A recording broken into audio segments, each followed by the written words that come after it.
This is the second time I backed it up and missed this trailer. You really have three options. You can get a buddy to help you back it up. You can back it up till you hit the bumper, which I've done here already, or you can get a backup camera. We're gonna choose number 3. We're gonna put a backup camera on this pickup truck, and we're gonna accessorize it from the front all the way to the back today on Tech Garage.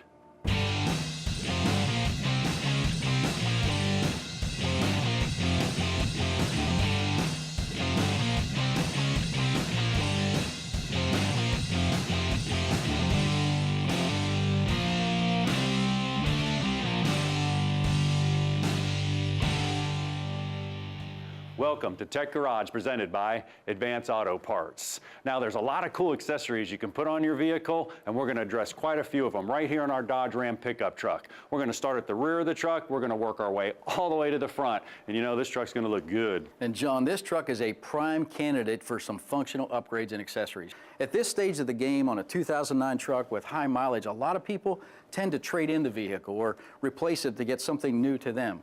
We're going to use the right upgrades and do this in the right way so that this thing can go a lot more miles. You know, it's been kept in really good shape mechanically, and I think we're going to have an awesome truck here at the end of the project. We're going to start with a wireless backup camera, and I'll tell you more about that in a minute, but it's very easy to install. Yeah, you know, and then we're going to go put a tonneau cover in. Lund sent us a tonneau cover.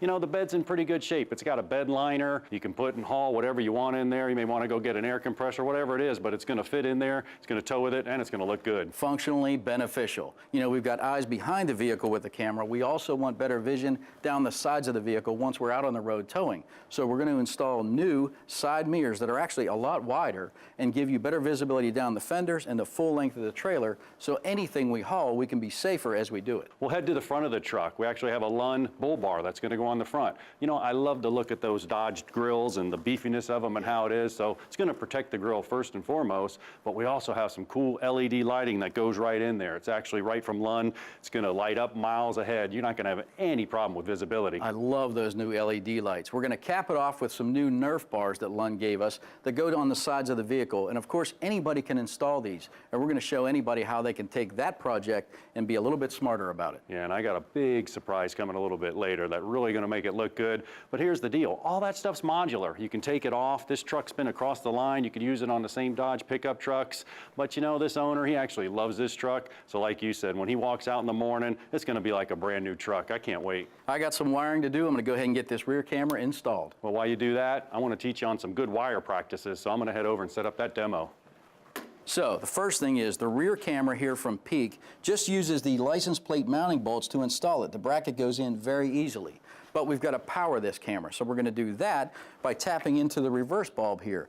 2 bolts hold this rear lamp assembly in from Dodge, very easy to get to, and I'm going to go ahead and get that process underway.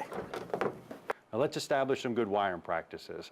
Now, Peak actually gives you a connector just like this here. You can put both wires in, close it, you got a connection, you're good to go. But there's a couple other practices I would like to look at. Now, Brian, he's going to take a butt connector back there. He's going to put the 2 wires together, butt connect it, and then put some shrink wrap over it. That's fine too. Now we can take it to the next level. You can see right here, we can use some solder on the wires.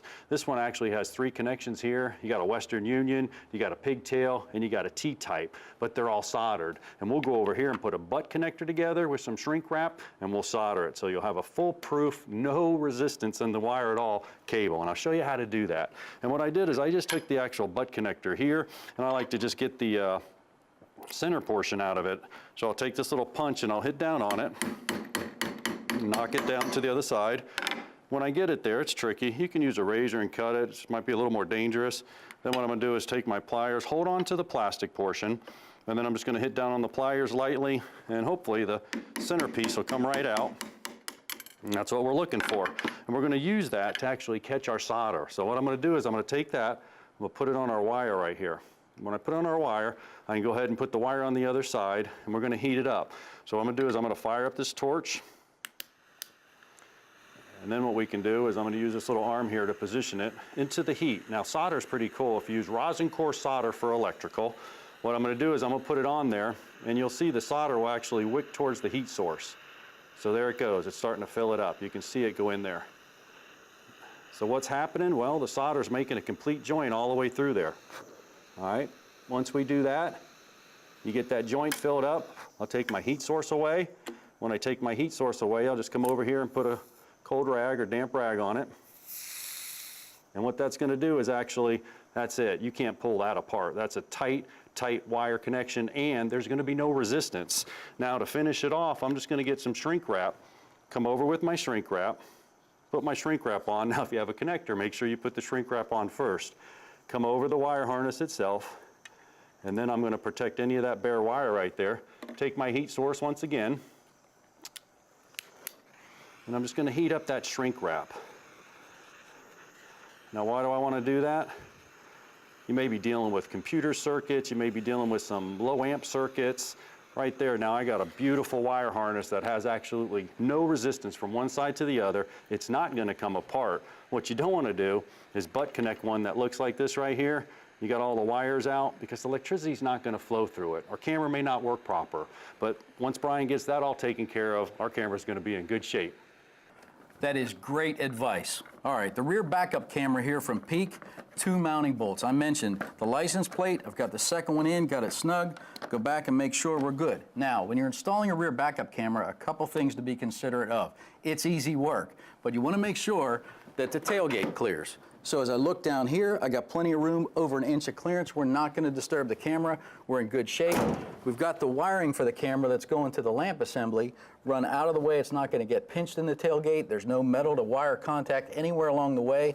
I got a few zip ties up there to hold it in place. So with this back here, the next step is to power the camera. To do that, we come over and remove the lamp assembly. I've already got one bolt out. There's just 2 on our Dodge Ram. They back right out. You can see that the assembly is loose. So we're gingerly going to work it out. Now there's 2 kind of grommet supports right here. You don't want to over encourage this and break anything. Just slip it right out. And there we go. Now to give myself some room to work, I'm going to go ahead and remove both of the bulbs so I can get this lamp assembly out of the way. And I've pre-run the wire for the camera so that it's up into that same cavity. Set this out of the way. Now, snip and strip, positive and ground. Couldn't possibly be any easier. Again, I've got the camera wire right here, and this, you'll notice on the Peak wiring harness here, there's some good insulation on the outside. The back of the vehicle takes the brunt of everything. If it's a nice clean rain you're driving in, you got the dirtiest rain at the back of the vehicle. Snow, slush, salt, mud, sand, you know you've been there, right?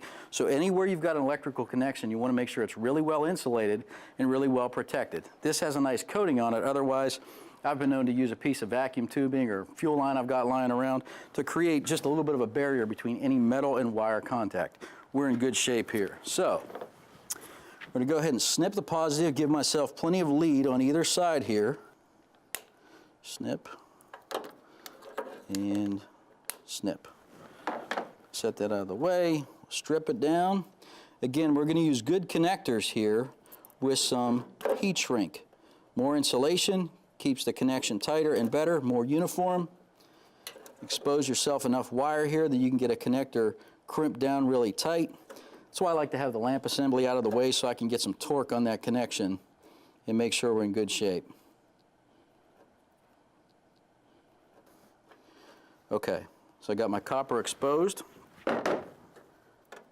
Another good tip is dielectric gel.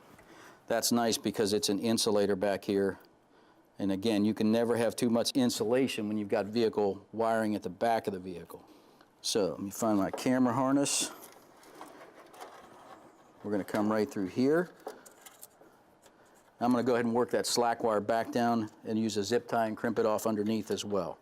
So black to black, red to red. Couldn't possibly be any easier. I'm going to get this buttoned up and crimped in. And I'm going to put some heat shrink on it. And you're going to see how awesome this is going to work after the break. Stay with us. More Tech Garage, presented by Advanced Auto Parts, is next.